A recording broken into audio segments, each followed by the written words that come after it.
Aujourd'hui, je vous emmène dans un voyage poignant au cœur de Pianiste. The Pianist, un film qui dépeint avec une intensité bouleversante l'incroyable résilience de l'esprit humain, l'horreur indicible de la guerre et le pouvoir salvateur de la musique. Cette histoire n'est pas seulement celle d'une lutte acharnée pour la survie, c'est aussi un récit lumineux d'espoir et d'humanité, même dans les moments les plus sombres de l'histoire. Le film s'ouvre en 1939, juste avant le déclenchement de la Seconde Guerre mondiale, alors que Władysław Szpilman, un pianiste juif polonais de renommée, interprète un nocturne en do dièse mineur de Chopin à la radio de Varsovie.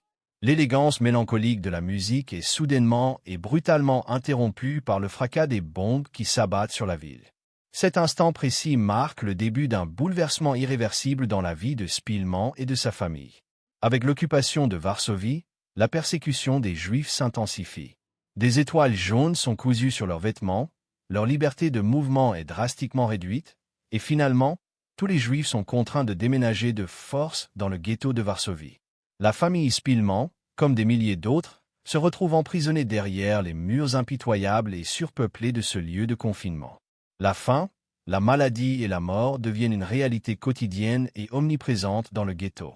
Malgré ces conditions abominables, Szpilman continue de jouer du piano dans les cafés, sa musique offrant un bref répit, une évasion éphémère à lui-même et à ceux qui l'entourent.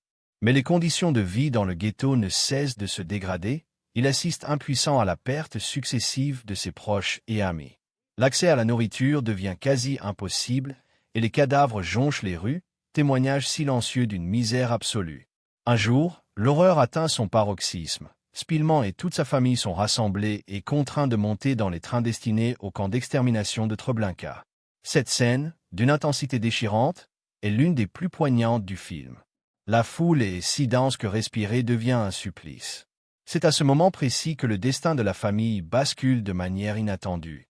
Un policier juif, ami de la famille, reconnaissant Szpilman, le tire in extremis de la cohue, le sauvant ainsi du convoi de la mort. Cette survie, bien que miraculeuse, le laisse seul, abandonné au milieu d'une ville en ruine. Szpilman devient un fantôme solitaire, contraint de se cacher dans les décombres de Varsovie, coupé de sa famille et de tout ce qu'il connaissait.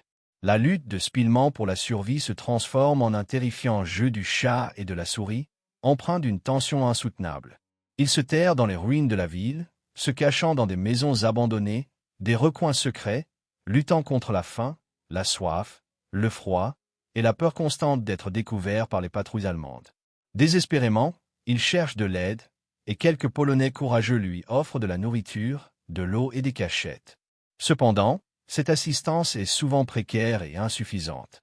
Lors d'un épisode particulièrement tendu, il échappe de justesse à un soldat allemand qui avait compris qu'il était aidé par des voisins dans l'une de ses cachettes. Ces séquences transmettent au spectateur le sentiment profond de paranoïa et le danger omniprésent que Szpilman endure.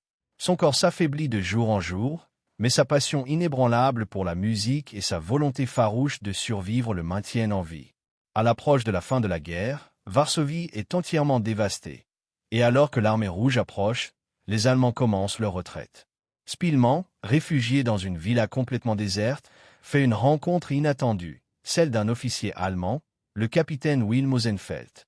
Ozenfeld, voyant l'état misérable de Szpilman, lui demande son identité. Szpilman révèle être un pianiste. Intrigué, Ozenfeld lui demande de trouver un piano. Sur un instrument poussiéreux et désaccordé, Szpilman interprète la ballade numéro 1 en sol mineur de Chopin. La puissance de la musique établit un lien fugace mais profond entre ces deux hommes, que tout semble opposer. Ému par l'interprétation de Szpilman, Ozenfeld commence à l'aider régulièrement, lui fournissant de la nourriture et un abri. Cette relation improbable est l'un des moments les plus touchants et porteurs d'espoir du film, démontrant que même au cœur des ténèbres de la guerre, l'humanité peut encore subsister. La guerre prend fin et Varsovie retrouve sa liberté. Szpilman est sauvé et, petit à petit, il retrouve sa place dans le monde de la musique. Cependant, le capitaine Ozenfeld est capturé comme prisonnier de guerre et ne retrouvera jamais Szpilman. Le film souligne comment Szpilman a continué à vivre en symbiose avec la musique jusqu'à la fin de sa vie, et comment celle-ci lui a donné la force de survivre à l'inimaginable. Pianiste n'est pas seulement un film sur l'Holocauste, c'est une épopée universelle qui, à travers le langage universel de la musique, témoigne de la résilience inouïe de l'esprit humain et du fait que l'espoir ne doit jamais s'éteindre. Ce film nous rappelle les pages les plus sombres de l'histoire, tout en illustrant comment la musique et les liens humains peuvent offrir un chemin vers la rédemption, même dans les circonstances les plus extrêmes.